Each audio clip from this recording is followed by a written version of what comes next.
오늘 함께 나누실 하나님 말씀은 신약성경 마태복음 5장 13절에서 16절까지 말씀입니다. 마태복음 5장 13절에서 16절까지 말씀입니다.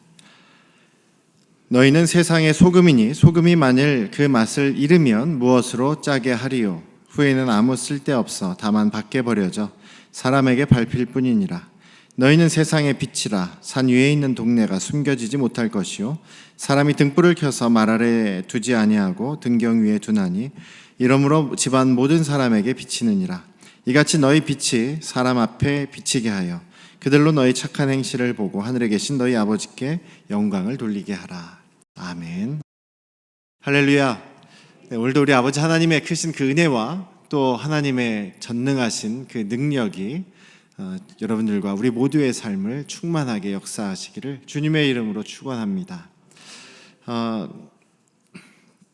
그리스도인이라는 사람들은 예수님을 믿는 사람들이죠. 예수님을 우리의 주인으로, 우리의 삶의 주님으로 영접한 그런 사람들입니다. 예수님을 주님으로 모시면 그 예수님의 명령에 따라 살아야겠죠. 예수님의 말씀을 따라서 순종하는 우리의 삶의 주인이 바뀌어버린 그런 사람들입니다. 전에는 죄의 종노릇하던 나 자신의 욕심을 따라 살아가던 사람이었지만 이제는 그것이 변해서 하나님이 기뻐하시고 또 하나님의 그 법대로, 하나님 나라의 법대로 살아가는 그런 하나님 나라의 백성, 그리스도를 닮아가는 그리스도인, 그리스도의 제자로 변화된 사람들이 바로 우리 예수 그리스도를 믿는 믿음의 사람들입니다. 그런데 우리의 삶은 세상에서 살아가다 보니까 세상 다른 여러 대부분의 사람들이 따라가는 그런 길과 다른 그런 삶을 살아가죠. 그리고 세상 사람들이 이야기하는 그런 윤리나 도덕이나 가치와는 거의 비슷하지만 때때로 또 다른 그런 면들이 있습니다. 그렇게 우리 그 믿음의 길은 좁은 길이다, 또 좁은 문이다라고 표현하고 있는 것이죠. 예수 그리스도를 믿는 사람들로서 주님을 닮아가는 사람들이라고 할 때에 가장 먼저 떠오르는 비유, 이미지 중에 하나가 바로 오늘 본문에 있는 세상의 소금과 빛이다라는 것입니다. 산상수훈이라고 불리는 마태복음 5장에서 7장까지의 말씀은 예수님께서 5장 1절에 보시면 이제 무리들이 이렇게 예수님을 따라오는데 무리들을 보시고 산에 올라가서 앉으셨다. 그리고 이제 가르침을 시작하셨다라고 되어 있는데 제자들이 또 이제 예수님께 나왔다라고 얘기를 하죠. 그래서 무리들을 향해서 가르치시는 의미도 있습니다만 구체적으로는 예수님의 제자들을 향해서 가르치시는 말씀입니다. 그래서 오늘 하시는 이 말씀, 상상수훈의 말씀은 예수님의 제자, 예수님을 믿는 사람, 예수님을 따르는 사람에게 주시는 하나님 나라의 새로운 법, 온전하게 된 그런 법도다라고 보시면 되겠습니다. 오늘 말씀을 통해서 우리가 많이 듣고 많이 읽고 많이 살펴본 내용이지만 다시 한번 새롭게 우리가 다시 한번 그리스도인으로서의 참된 모습을 다시 한번 마음에 새길 수 있는 그런 시간 되시기를 주님의 이름으로 축원합니다. 소금과 빛으로서의 그리스도인은 내가 아닌 다른 사람을 유익하게 하는 그런 사람들이다라는 것입니다. 오늘 본문에 보시면 13절에서 혹은 14절에서 예수님께서 너희는 세상의 소금이다, 너희는 세상의 빛이다 라고 말씀하십니다. 이것은 예수님께서 단정적으로 선포하신 그런 그런 내용입니다. 소금이 되기 위해서 노력해라. 너희는 세상의 빛이 되기 위해서 노력하고 애쓰고 힘써라. 이런 얘기가 아닙니다. 너희는 세상의 소금이다, 빛이다 라고 말씀하시는 것이죠. 단정적으로 우리의 존재는 소금, 세상의 소금이다, 세상의 빛이다 라고 이야기를 합니다. 세상에라는 말을 집어넣으셨습니다. 너희는 소금이고 너희는 빛이다가 아니라 너희는 세상의 소금, 너희는 세상의 빛이다라고 말씀하고 계십니다. 내 자신을 위한 소금, 내 자신을 위한 빛이 아닌 세상을 위한, 세상에 속해 있는 세상 사람들을 향한 이 모든 뜻이 다 포함되어 있는 것이죠. 그래서 이 말씀, 우리에게 단정적으로 예수님께서 선포하신 이 말씀, 너희는 세상의 빛이다, 세상의 소금이다 라는 것은 우리 예수님을 믿는 사람은 당연히 세상의 소금이고 세상의 빛이다 라는 말씀이다 라는 것입니다. 세상의 소금이 되고 빛이 되는 것은요, 나 자신이 아니라 다른 사람들을 위한 존재로서의 역할을 하는 그런 사람들이다 라는 것이죠. 우리가 밖에도 밤에도 이렇게 어두운 그런 밤에도 편안하게 다닐 수 있는 것이 길에 이제 가로등들이 많이 있어서 아니겠습니까? 우리나라처럼 길에 가로등이 참 많은 나라도 없는 것 같아요. 미국을 봐도요, 정말 도시 안에 뭐 사무실이나 이런 것들이 밀집되어 있는 도시가 아니고 조금만 밖으로 나가도요 가로등이 없어요. 고속도로 같은 데도요 밤에 깜깜합니다. 그래서 뭐 승용차 불들만 이렇게 비춰서 가거든요. 그래서 갑자기 빛을 비추면은 도로에 나와 있던 뭐 고란이라든지 아니면 노루 사슴 뭐 이런 것들하고 갑자기 부딪혀가지고 큰 사고가 나기도 합니다. 저희들이 이제 아이들이랑 같이 아이들 어릴 때 가끔 이제 방학을 이용해서 여행을 가면 밤새 차를 몰아가지고 한 12시간 뭐 14시간 이렇게 차를 타고 이동해서 거기서 이제 좀 여행하고 그랬거든요. 그러다가 저도 한 큰 사고를 한 번 난 적이 있어요. 한밤중에 모퉁이를 한 120km를 이렇게 막 달리다가 갑자기 뭐가 탁 튀어나왔어요. 근데 봤더니 너구리였습니다. 너구리를 제가 할 수 없이 그냥 치고 지나갔는데 낮에 이제 아침에 이제 좀 밝아져서 봤더니 차가 안으로 범퍼가 안으로 쑥 들어가가지고 고장이 났어요. 그리고 에어컨 만드는 그런 기계도 고장이 나가지고 손해를 많이 본 적이 있었는데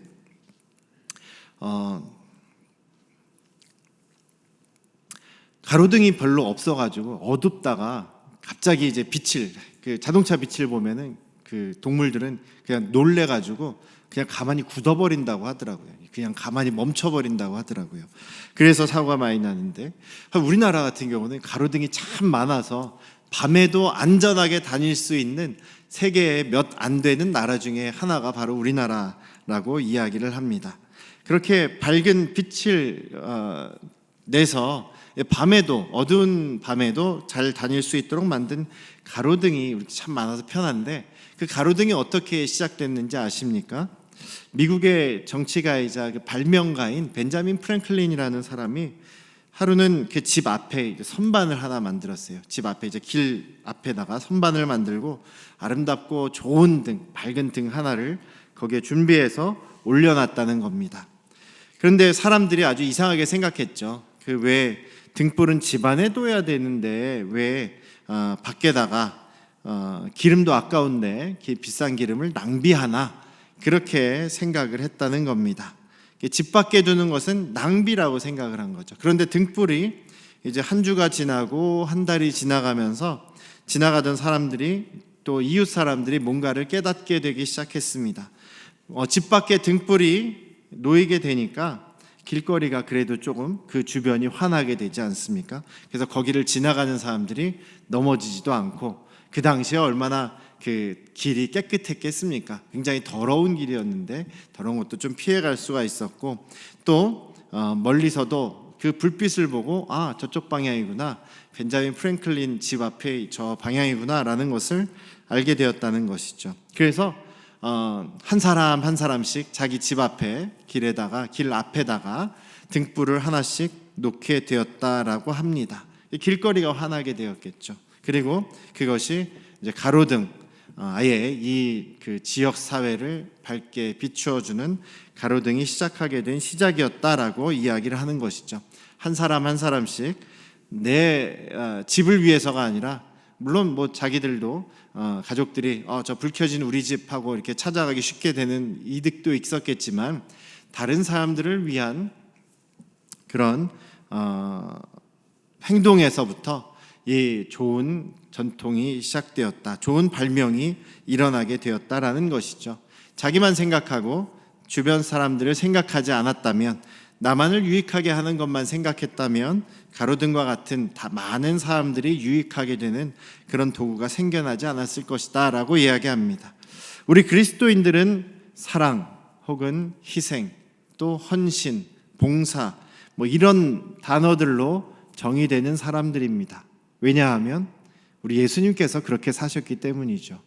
예수님께서 사랑하셨고 끝까지 희생하셨고 끝까지 헌신하셨고 우리를 위해 봉사하셨던 그 예수님의 모습이 있기 때문에 우리 예수님을 닮아가고 예수님을 따라가는 우리들도 역시 예수님의 그 모습을 우리가 따라야 한다라는 것입니다. 당연하게 우리는 따르는 사람들이다라는 것입니다. 예수님께서는 철저하게 우리가 예수님께 잘해드린 것 없지 않습니까? 예수님 당시의 사람들이 얼마나 예수님을 이롭게 했겠습니까? 예수님을 미워하고 배척하고 죽이려 하고 결국은 예수님을 사형장으로 내몬 사람들이 예수님 당시의 주변 사람들 아니었겠습니까? 아무리 예수님께로부터 병고침을 받고 아무리 예수님께로부터 오병이어를 통한 기적을 경험했던 사람들도 다 예수님을 떠나버리지 않았습니까? 예수님을 유익하게 했기 때문에 예수님께서 사람들을 유익하게 하신 것이 아니라 예수님께서는 사람들을 사랑하셔서 또 예수님께서는 사람들을 끝까지 사랑하시고 끝까지 그들을 위해 헌신하심으로 자신을 희생하셨던 것이죠. 그 예수님의 모습을 닮아가는 사람이 바로 우리 그리스도인들이다라는 것입니다. 아낌없이 주시기만 하다 결국에 생명까지 주신 예수님을 따르는 것이 바로 저와 여러분들이다라는 것입니다. 우리가 예수님을 믿고 그분을 따르는 그런 사람들이라면 당연히 세상의 소금으로서 빛으로서 다른 사람을 유익하게 하도록 다른 사람을 사랑하고 섬기도록 그렇게 헌신하는 사람이 되어야 될 줄로 믿습니다. 그런 저희들이 되시기를 주님의 이름으로 축원합니다. 우리는 세상의 소금과 빛이라고 단정하셨습니다. 단정적으로 그렇게 선포를 하셨던 것이죠. 그래서 이건 우리가 선택하는 그런 여지가 없는 것입니다. 당연하게 세상의 소금, 당연하게 빛이 되어야 되는 것이죠. 그럼 그것을 우리가 했을 때, 그런 모습으로 살아갔을 때 우리는 하나님의 상을 받게 될 것이고 하나님의 칭찬을 받게 된다라는 것입니다. 그것으로 우리에게 충분하죠. 산상수훈을 시작하시면서 하나님의 백성, 하나님의 자녀들에 대한 이야기를 하십니다. 그러면서 세상에서 예수님의 이름 때문에 예수님의 말씀에 순종함으로 인해서 사람들에게 핍박을 받고 욕을 먹고 오히려 고통을 당할 때에 즐거워해라. 왜냐하면 하늘에서 너희의 상이 크기 때문이다 라고 예수님께서 말씀해 주셨습니다. 또 그리고 이 세상의 소금이고 빛이라고 단정해 주셨고 이것을 따르는 것은 주님의 하나님 나라의 법을 너희들이 따르는 것이다 라고 말씀하십니다. 그러면서 그렇게 하지 않을 때라는 그런 단서만을 두시는데 13절에 보시면은요,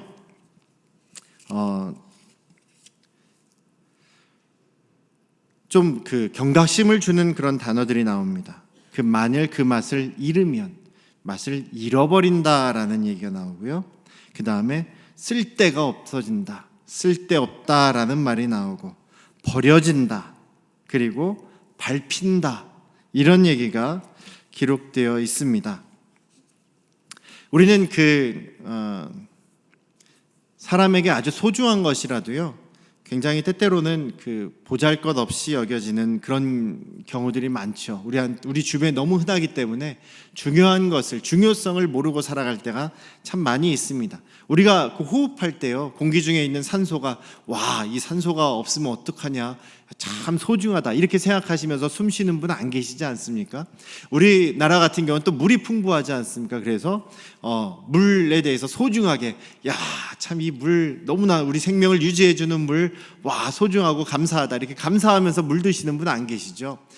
서양만 하더라도 벌써 100년 전부터 물을 이렇게 병에 담아가지고 팔고 했었는데 우리나라 같은 경우는 90년대가 넘어서야, 1990년대가 지나서야 생수를 팔기 시작했습니다. 더군다나 생수가 처음 나왔을 때 뭘 이런 걸 돈 주고 사 먹냐 하면서 되게 이상하게 생각하지 않았습니까? 그럴 정도로 우리가 흔한 것이 물인데, 물을 우리가 마시면서 이 소중한 물 감사하다 하시는 분들 안 계시죠? 마찬가지로 오늘 이 소금이나 빛이라는 것도 우리 일상에 너무나 흔하기 때문에 별로 감사하지 못하고 살아가는 경우가 많죠. 근데 이것이 우리에게 있어서는 참으로 유익하고 참으로 필요하고 참으로 중요한 그런 것들이다라고 말씀을 하고 계십니다. 그래서 우린 당연히 이런 사람들인데 이렇게 되지 못하는 것이 문제다라고 말씀하시는 것이죠. 그래서 이 역할을 제대로 못할 경우에 쓸데 없어진다, 쓸모가 없어진다, 가치가 없어진다, 존재 이유가 없어진다, 이런 얘기를 하는 것이죠. 버려진다.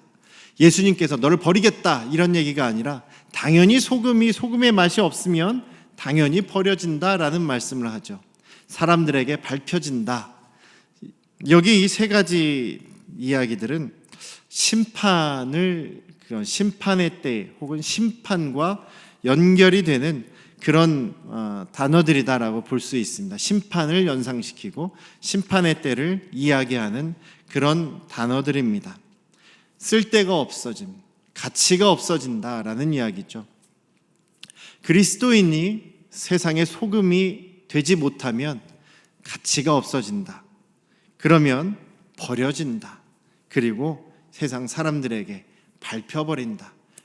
악의 영들에게 밟혀버린다. 음부의 권세에 짓밟혀진다. 이렇게 볼 수 있죠. 저는 굉장히 경각심을 갖게 되고 좀 두려운 그런 이야기 중에 하나가 요한계시록에 등장하는 그런 소아시아 7개 교회에 예수께서 사자를 보내셔서 선포하시고 경고하시는 말씀 중에 너희가 똑바로 하지 않으면, 너희가 회개하지 않으면 너희 촛대를 옮겨버리겠다라는 말씀을 하십니다. 촛대는 그 하나님의 임재의 상징, 예수님께서 주관하신다, 이 교회를 책임지시고 계시다라는 그런 상징입니다. 이 교회는 예수님의 교회다. 이 교회는 예수님의 그 주권 아래 있는 교회다라는 상징이 바로 촛대입니다. 예수님이 붙잡고 있다라는 것은 예수님께서 함께 하시고 주관하시고 인도하신다는 뜻 아니겠습니까? 근데 그것을 옮겨버리겠다, 다른 데로 옮겨버리겠다, 여기는 이 교회는 이제 가치가 없다, 버려질 것이다, 그 예수님의 주권이 다른 곳으로 옮겨갈 것이다 라는 이야기만큼 무서운 이야기가 없는 것이죠. 우리가 그리스도인으로서 혹은 교회로서 예수님의 말씀을 순종하지 않으면 우리는 촛대가 옮겨지는 그런 심판을 당하게 된다라는 사실입니다.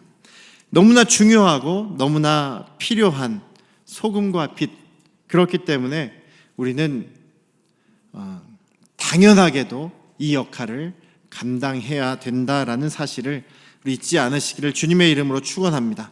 물론 버려지지 않기 위해서, 버림받지 않기 위해서 우리가 하는 것보다는 당연하게 우리가 예수님께서 가셨던 길이고 예수님께서 기뻐하시는 일이고 우리에게 상을 주시는 일이기 때문에 하는 것이 더 좋지 않겠습니까? 더 우리의 마음속에 기쁨이 되지 않겠느냐라는 것이죠. 무서워서 하는 것보다, 야단 맞을까 봐 하는 것보다는 내가 즐거워서, 내가 하고 싶어서 하는 일을 할 때 더 그것이 열매 맺게 되고 더 능숙하게 되고 더 많은 사람들에게 기쁨을 주는 그런 일이 되리라고 생각합니다. 사랑하는 우리 안양 성도교 가족 여러분, 전에는 우리 교회가 세상을 걱정하고 세상을 염려하고 세상을 위해서 중보하고 세상을 위해서 노력하는 그런 교회들이라고 평가를 받았습니다. 근데 요즘에는요, 오히려 세상이 교회를 걱정하고 있다라고 얘기를 합니다. 오히려 교회가 더 문제가 많고 오히려 교회가 더 세상에게 민폐가 되는 경우가 많다라고 얘기를 하죠. 세상에 도움이 되는 그런 교회, 세상을 유익하게 하는 그런 교회, 그렇게 될 때에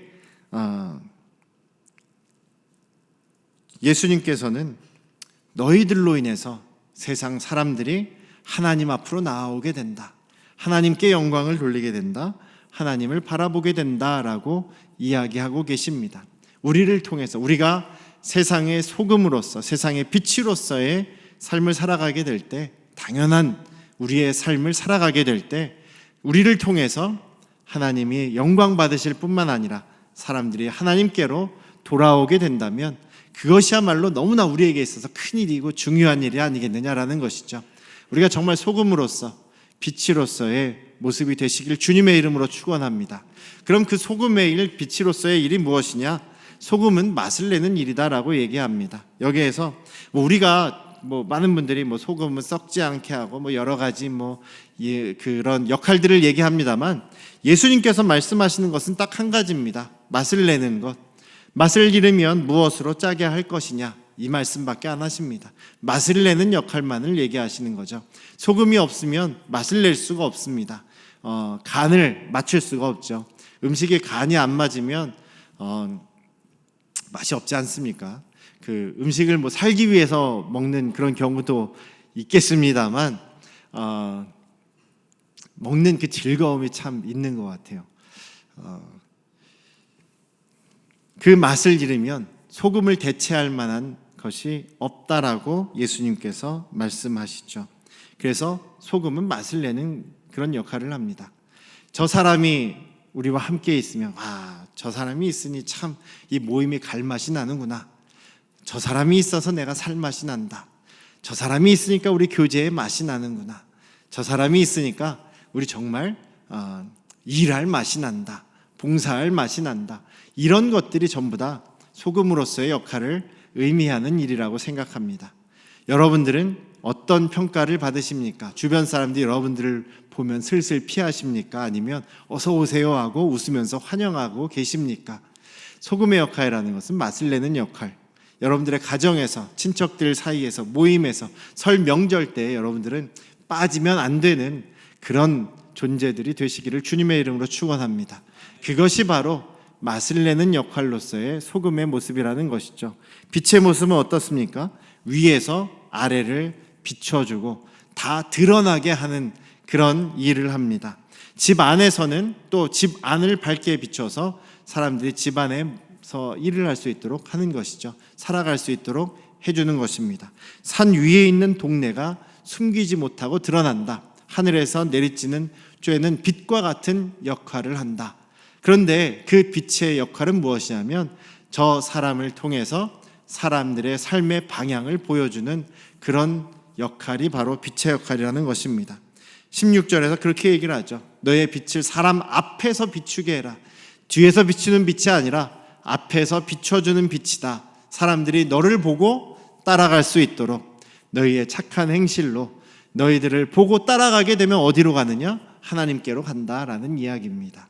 그런 빛을 비추라고 말씀하시는데, 여기서 착한 행실은요 그냥 순하고 항상 손해보고 항상 때리면 맞고 그냥 하얀 사람, 이런 사람이 아니라 악한 데는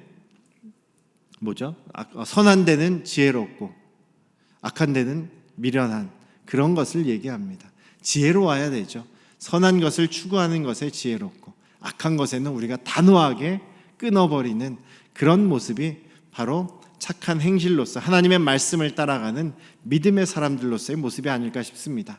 사랑하는 우리 안양 성도교회 가족 여러분, 설 명절을 이제 맞이하며 가족들과 만나고 친척들과 모임을 하고 또 많은 좋은 시간들을 나누실 텐데, 그 중에서도 우리가 잊지 말아야 될 것은 나는 세상의 소금이고 빛이다라는 사실을 우리 다시 한번 생각하시면서 예수님께서 아예 우리에게 선포하신 말씀, 우리를 단정지어서 우리는 이런 사람들이다라고 하셨으니 우리가 그 말씀대로 순종함으로 주님께 영광이 되고 주님이 우리에게 칭찬하시고 상 주시는 백성들 되시기를 다시 한번 주님의 이름으로 축원합니다.